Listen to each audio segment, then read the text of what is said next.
C'est peut-être l'une des fins les plus bouleversantes de toute l'histoire du cinéma. Et est-ce vraiment surprenant ? La trilogie du Seigneur des Anneaux est une adaptation fidèle des livres de Tolkien.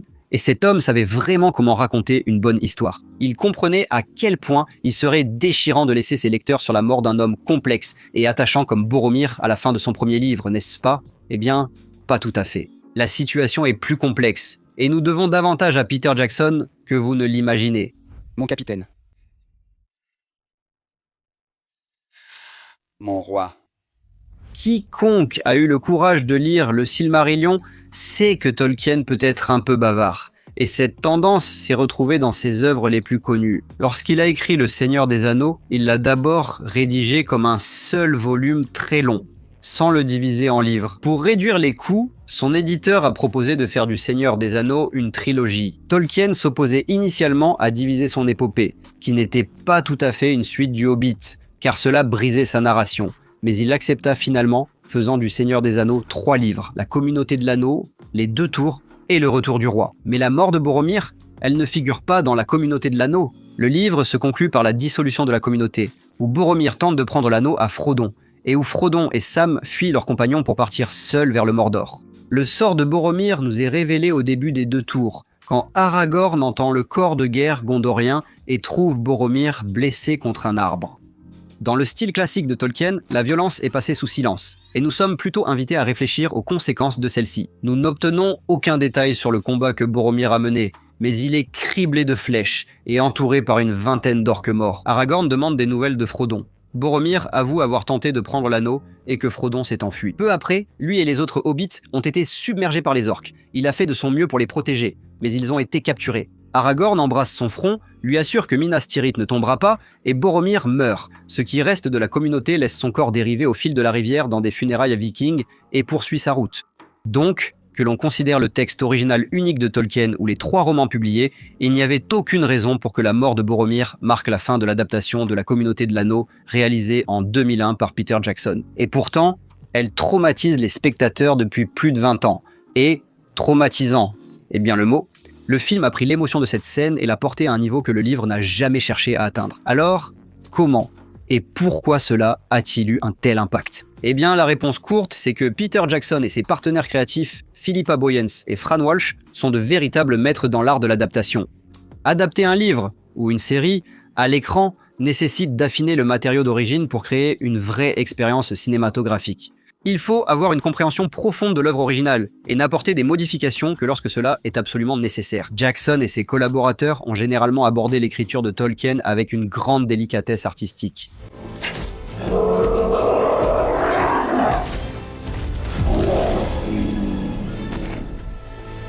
Mais nulle part leur dévouement envers les livres n'est plus évident que dans la façon dont ils ont traité Boromir. En l'adaptant à l'écran, Boromir devait être doté d'une véritable dimension dramatique. Habituellement, adapter un livre au cinéma fait perdre en complexité, mais pour Boromir, Jackson, Walsh et Boyens ont au contraire approfondi le personnage. Le Boromir du livre est un personnage plutôt ordinaire. Certes, il est fier et soucieux du bien-être de son peuple, mais il reste tout de même amical et serviable envers le reste de la communauté. Il ne devient source de conflit que lorsqu'il tente de prendre l'anneau. Comparez cela au Boromir du film, qui entre au conseil d'Elrond prêt à semer le trouble et reste un élément imprévisible pendant tout le reste du film. Sean Bean interprète le personnage avec une instabilité évidente.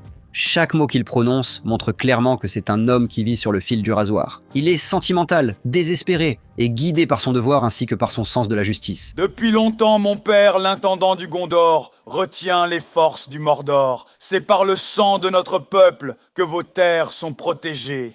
Il éprouve également un certain mépris pour Aragorn, le véritable roi du Gondor, et bien qu'il soit affectueux et empathique envers les hobbits, il est aussi tenté par l'anneau à plusieurs reprises. La scène entre lui et Frodon dans la forêt ressemble à une escalade naturelle de quelque chose qui couvait sous la surface pendant tout le film. Et lorsque Sean Bean pousse son cri mémorable « Maudit sois-tu, Anola Blitz !» avant de fondre en larmes, les émotions sont à leur comble. Après toute cette montée en puissance, il est en fait plus logique sur le plan narratif de continuer à augmenter la tension, ce qui explique en partie pourquoi il était plus logique d'inclure la mort de Boromir à la fin de la Communauté de l'Anneau. Au moment où Boromir tombe, les spectateurs restent aussi partagés que lui. Et grâce à l'aptitude de Peter Jackson pour les scènes d'action grandiose, Boromir a droit aux adieux qu'il mérite, et la fin du film paraît d'autant plus explosive. Contrairement au livre, nous assistons au combat de Boromir, le voyant défendre Merry et Pippin face à une attaque d'orques et affronter courageusement plusieurs adversaires. Mais lorsque Lurtz, un capitaine orc inventé pour le film, transperce le cœur de Boromir avec une flèche, il est enfin dépassé. Il tombe en combattant, au ralenti, dans une scène déchirante, abattant plusieurs autres orques par la seule force de sa volonté et de sa détermination alors qu'il est criblé de flèches. Épuisant ses dernières forces, Boromir tombe à genoux et croise le regard de Lurtz, alors que celui-ci s'apprête à porter le coup fatal. Et puis... Aragorn arrive à la rescousse. Une nouvelle bataille commence entre le roi du Gondor et la manifestation physique du mal lui-même. Lurtz tombe et l'ambiance est triomphante, mais seulement pour un instant.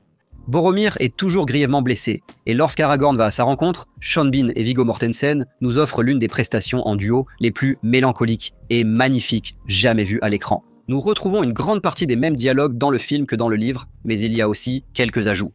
Comme la relation entre Boromir et Aragorn est plus tendue dans le film, et qu'Aragorn lui-même lutte avec ses responsabilités royales, leur réconciliation sur le lit de mort prend d'autant plus de sens.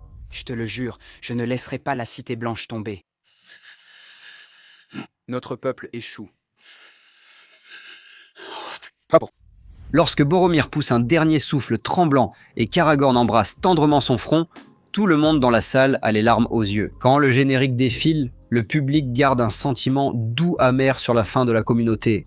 Avec Merry et Pippin enlevés par les orques, Frodon et Sam en route seuls vers le Mordor et Boromir racheté mais mort, c'est une véritable rupture de la communauté. Mais cette succession de tragédies donne aussi à Aragorn, Gimli et Legolas un nouvel élan pour aborder le deuxième film. Ils ont une nouvelle mission, sauver Merry et Pippin et reforger leur communauté. Maintenant, imaginez si les deux tours avaient plutôt commencé par la mort de Boromir. Sans la tension croissante entre lui et Frodon dans la communauté, surtout lors de leur dernière scène en forêt, son combat n'aurait pas semblé présenter autant d'enjeux, et sa mort aurait risqué de tomber à plat.